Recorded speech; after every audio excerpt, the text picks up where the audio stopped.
തിഹാർ ജയിലിൽ നിന്ന് പുറത്തിറങ്ങുന്ന അരവിന്ദ് കെജ്രിവാളിനെ സ്വീകരിക്കാൻ ആം ആദ്മി വലിയ സന്നാഹമാണ് ഒരുക്കിയത്. ഒരു ധീര നേതാവിനെ വരവേൽക്കാൻ പാർട്ടി അതിന്റെ സംഘടനാ സംവിധാനം മുഴുവൻ ഉപയോഗിച്ചിരിക്കുന്നു.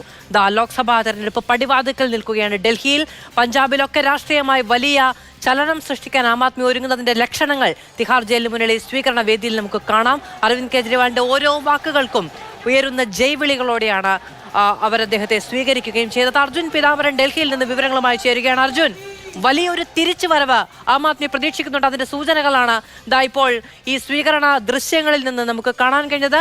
നാളെ അരവിന്ദ് കെജ്രിവാളിന്റെ വാർത്താ സമ്മേളനം പാർട്ടി ഓഫീസിൽ പ്രഖ്യാപിച്ചിരിക്കുന്നു. വലിയ ഉപാധികളുണ്ട് അദ്ദേഹത്തിന് മുന്നിൽ. ഈ കേസിനെ പറ്റി ഒന്നും സംസാരിക്കരുത് എന്നതടക്കം. എന്താണ് ആപ്പിന്റെ അടുത്ത ലക്ഷ്യം?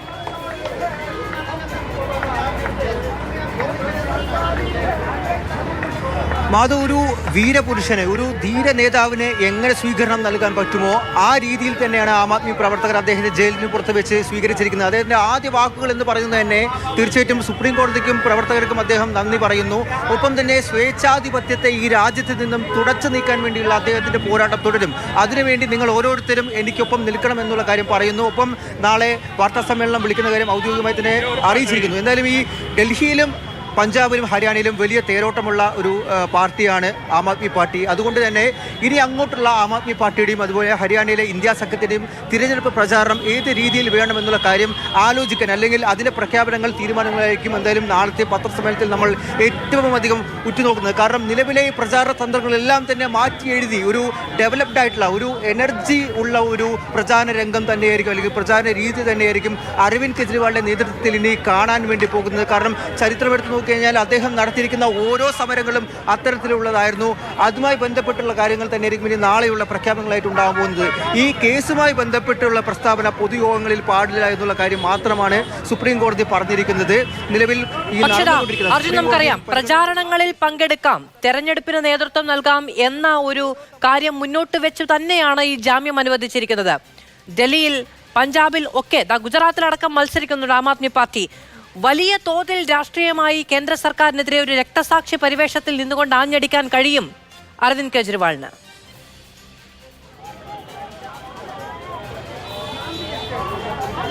തീർച്ചയായിട്ടും ഈ ഒരു സംഭവത്തിൽ അദ്ദേഹത്തിൻ്റെ വാചാലതയെക്കാട്ടിലും മൗനം കൂടുതൽ ശക്തമായി തന്നെ പ്രതികരിക്കുമെന്നുള്ളതാണ്. അദ്ദേഹത്തിൻ്റെ ഓരോ മൗനത്തിലും ഈ കേസുമായി ബന്ധപ്പെട്ടുള്ള കാര്യങ്ങളിൽ അദ്ദേഹത്തിൻ്റെ മൗനത്തിന് അത്രത്തോളം ശക്തി ഉണ്ടാകുമെന്നുള്ള കാര്യമാണ് പ്രവർത്തകരെ സംബന്ധിച്ച് അവർ ഉൾക്കൊണ്ടിട്ടുള്ളത്. രണ്ടാമത്തെ കാര്യം, പ്രതിപക്ഷം ഈ കേന്ദ്ര അന്വേഷണ ഏജൻസികളുടെ ദുരുപയോഗം പലതവണ തുറന്നു പറഞ്ഞൊരു കാര്യമാണ്. അതിൽ തിരഞ്ഞെടുപ്പ് കമ്മീഷൻ അടക്കം അവർ പരാതി നൽകിയിരുന്നു, കത്ത് നൽകിയിരുന്നു. ആ കാര്യം എന്തായാലും അവർ ഉന്നയിക്കും. ഇത് ആം ആദ്മി പാർട്ടിയുടെയോ മദ്യ അഴിമതി കേസിൻ്റെയോ മാത്രം കാര്യമില്ല. ജാർഖണ്ഡിലെ JM-ന്റെ ആയാലും ഹേമന്ത് സോറൻ്റെ ആയാലും അവിടെയെല്ലാം തന്നെ കൽപ്പന സോറൻ നടത്തിയിട്ടുള്ള പ്രചരണങ്ങൾ, ഡൽഹിയിലടക്കം അവർ വന്ന് നടത്തിയിട്ടുള്ള ഇന്ത്യ സഖ്യത്തിനൊപ്പം ചേർന്ന് നിന്നുകൊണ്ടുള്ള പ്രതിഷേധങ്ങൾ അല്ലെങ്കിൽ സമരങ്ങളെല്ലാം തന്നെ എടുത്തു നോക്കിക്കഴിഞ്ഞാൽ ആ ഒരു കാര്യം വലിയ രീതിയിൽ ആം ആദ്മി പാർട്ടിയും ഇന്ത്യ സഖ്യവും BJP-ക്കെതിരെ ഉപയോഗിക്കുമെന്നുള്ള കാര്യം വ്യക്തമാണ്. പ്രത്യേകിച്ചും തിരഞ്ഞെടുപ്പ് പ്രചാരണം അതിൽ അകറ്റി നിർത്താൻ വേണ്ടിയിട്ടാണ് അരവിന്ദ് കെജ്രിവാളിനെ അറസ്റ്റ് ചെയ്ത് ജയിലിലാക്കുന്നത് എന്നുള്ളൊരു പരോക്ഷ വിമർശനം കേന്ദ്ര സർക്കാരിനെതിരെ ഉന്നയിച്ചിരുന്നു. ആ ഒരു ഘട്ടത്തിലാണ് തിരഞ്ഞെടുപ്പ് പ്രചാരണത്തിൽ തന്നെ പങ്കെടുക്കാൻ വേണ്ടി അദ്ദേഹത്തിന് സുപ്രീം കോടതി ജാമ്യം നൽകിയിരിക്കുന്നത്, ഇടക്കാല ജാമ്യം ആണെങ്കിൽ പോലും.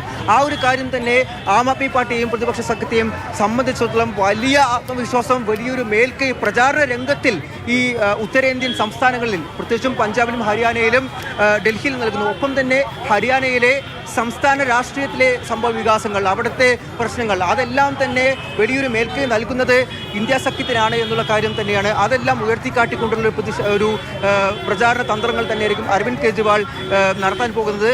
തീർച്ചയായിട്ടും അരവിന്ദ് കെജ്രിവാൾ പുറത്തിറങ്ങുന്നതോടുകൂടി അവിടെ മാറി മറയാൻ പോകുന്നത്, അല്ലെങ്കിൽ ശരി അർജുൻ, എന്തായാലും തിഹാർ ജയിലിന് മുന്നിൽ നിന്നാണ് അർജുൻ പീതാംബരൻ വിവരങ്ങൾ നൽകിക്കൊണ്ടിരിക്കുന്നത്. ഒരു ധീര നേതാവിനെ, വീരപുരുഷനെ എങ്ങനെ സ്വീകരണം നൽകണമോ അങ്ങനെയാണ് ആം ആദ്മിയുടെ അണികൾ അരവിന്ദ് കെജ്രിവാളിനെ വരവേറ്റത്.